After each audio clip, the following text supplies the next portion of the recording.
The lonely cowboy was forced to marry a schoolteacher, yet she understood his mute child silence. The small town of Red Hollow was quiet most days. Dusty roads stretched between wooden buildings, and the wind carried the smell of dry grass and horses. Everyone in town knew each other, and news traveled fast. But there was one man who stayed away from the noise of town life. His name was Ethan Cole. Ethan was a cowboy who lived on a small ranch just outside Red Hollow. People often saw him riding to the fields early in the morning or returning home long after sunset. He spoke very little and kept to himself. Most people believed Ethan preferred being alone, but that wasn't entirely true. At home, Ethan was never truly alone. He had a young son named Noah. Noah was about 7 years old. He had soft brown hair and quiet eyes that seemed to notice everything. But there was something unusual about the boy. Noah never spoke, not a single word. Some people in town believed the boy could not talk. Others thought he simply refused to speak. No one knew the real reason, and Ethan never explained it. Instead, he protected his son the best way he knew how. Noah spent most of his days near the ranch house. Sometimes he sat by the wooden fence and watched the horses walk slowly across the pasture. Other times he drew shapes in the dirt with a small stick. The boy was quiet, but he was not empty. His eyes followed every movement around him. He noticed things most people ignored. Still, the townspeople worried about him. One afternoon, several town leaders gathered inside the small meeting hall near the church. The wooden chairs creaked as they sat around a large table. Old Mr. Bennett, who had lived in Red Hollow longer than anyone else, spoke first. "That boy needs help," he said. "A child shouldn't grow up without someone guiding him." Another man nodded. "Ethan is a good father, but he's always working. The boy hardly sees anyone." They talked for a long time about what could be done. Then someone mentioned the new schoolteacher. Her name was Clara Whitmore. Clara had arrived in Red Hollow only a few weeks earlier. She was young, calm, and very patient with children. Many parents already trusted her because she listened carefully and treated every child kindly. Someone at the table had an unusual idea. What if Clara helped raise the boy? One man suggested. Another man leaned forward. "You mean marry Ethan?" The room became quiet. It sounded strange, but the more they thought about it, the more it seemed possible. A schoolteacher could help Noah learn, and Ethan would no longer be raising the boy alone. The next day, 2 town leaders rode out to Ethan's ranch. They found him repairing a broken fence under the hot afternoon sun. Ethan looked up when the horses approached. "What brings you here?" he asked calmly. The men exchanged nervous glances before explaining their idea. At first, Ethan thought they were joking. "Marriage," he repeated. "Yes," one of the men said carefully. "For the boy." Ethan's eyes hardened slightly. He didn't like people telling him how to live. But then he looked toward the house. Noah stood quietly near the porch, watching everything. The boy said nothing, as always, just watching. The town leaders also turned to look at the child. "He deserves a chance to learn," Mr. Bennett said softly. "Someone patient. Someone who understands children." Ethan didn't answer right away. He returned to fixing the fence while thinking. That evening, the men visited the schoolhouse to speak with Clara. Clara Whitmore listened carefully as they explained the situation. She was surprised by the request. Marriage had never been part of her plans when she came to Red Hollow. She had wanted a peaceful life teaching children how to read and write. But when the men described Noah, her curiosity grew. "A boy who never speaks?" she asked. "Yes," one man replied. "But he's a good child, just very quiet."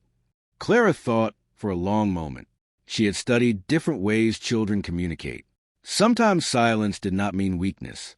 Sometimes it meant the child had simply not been understood yet. "Can I meet him first?" she asked. The next morning, Clara rode out to Ethan's ranch. The fields were wide and peaceful. Horses moved slowly through grass, and the ranch house stood quietly under the bright sky. Ethan greeted her with a simple nod. They spoke politely, but both were careful with their words. Finally, Clara noticed someone standing behind the fence. "Noah." The boy watched her carefully. He didn't wave. He didn't smile. He simply studied her. Clara slowly walked closer. "Hello, Noah," she said gently. The boy said nothing, but he didn't look away. For a moment, Clara noticed something small. Noah tapped the wooden fence lightly with his fingers. Once, then twice. It seemed almost like a message. Clara tilted her head, curious. Maybe the boy wasn't silent because he had nothing to say. Maybe no one had learned how he spoke. At that moment, Clara made a quiet decision. She turned toward Ethan. "I will agree to the marriage," she said calmly. Ethan looked surprised. "Why?" he asked. Clara glanced at Noah again. "Because your son isn't silent," she said softly. "He's just waiting for someone to understand him." And neither Ethan nor the town knew that this small decision would soon change all of their lives. Life at Ethan Cole's ranch changed after the quiet wedding. There were no big celebrations, no loud music, and no crowd. The ceremony happened on a calm morning near the small church in Red Hollow. Only a few people from town attended. Everyone wished the new family well, hoping the marriage would help young Noah. But inside the ranch house, things felt strange at first. Ethan and Clara were still almost strangers. They spoke politely, but not often. Ethan continued his daily routine just as he had before. Every morning before sunrise, he saddled his horse and rode out to check the cattle and fences. Clara spent her mornings at the small schoolhouse in town, teaching children how to read, write, and count numbers. And Noah remained quiet, but Clara watched him carefully. The boy moved through the house like a shadow, silent and calm. He never caused trouble. He helped with small chores when Clara asked, like bringing water from the well or feeding the chickens. Yet Clara noticed something interesting. Noah was always watching. He watched Ethan when he repaired tools. He watched Clara when she prepared dinner. He even watched the wind move through the tall grass outside. It was as if the boy was learning everything without using words. One evening, Clara was setting plates on the dinner table when she noticed Noah sitting quietly nearby. He tapped the wooden table twice with his finger. Tap, tap. Then he looked at the water pitcher. Clara paused. She poured water into his cup and gently slid it toward him. Noah looked surprised. For a moment, his eyes widened slightly. Then he gave a very small smile. Clara realized something important. The boy was communicating, just not with words. Over the next few days, Clara paid closer attention. She noticed more patterns. When Noah wanted bread, he touched the corner of the table. When he felt nervous, he slowly traced circles on the floor with his finger. When he was curious about something, he tilted his head and tapped lightly on nearby objects. Each action seemed small, but Clara began to understand their meaning. It was like learning a quiet language.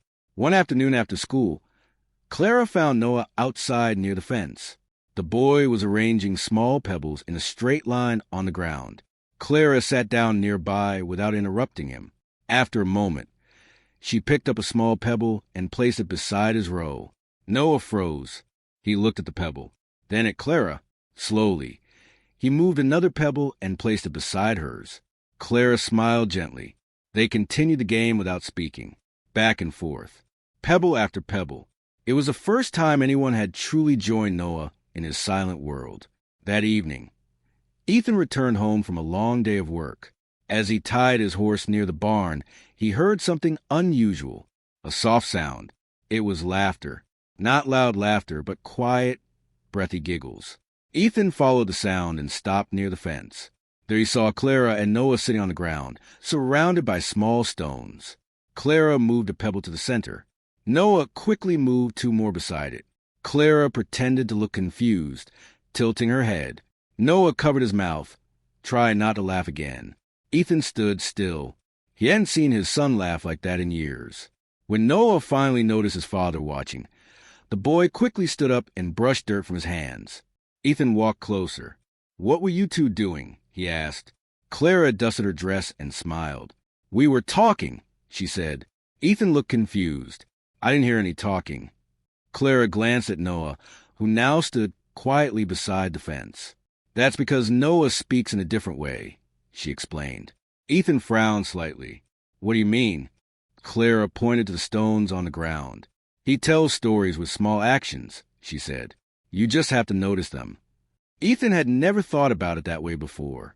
To him, Noah's silence had always felt like a wall, something impossible to cross.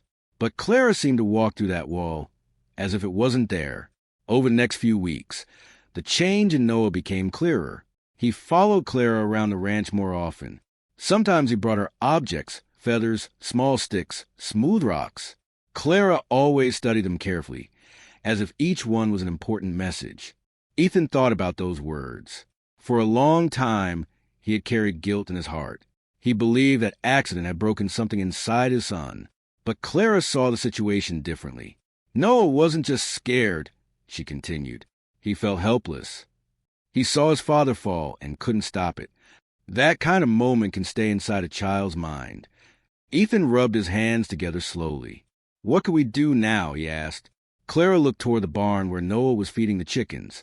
"We help him feel safe again," she said, step by step. Over the next few days, Clara began helping Noah face the things that once frightened him.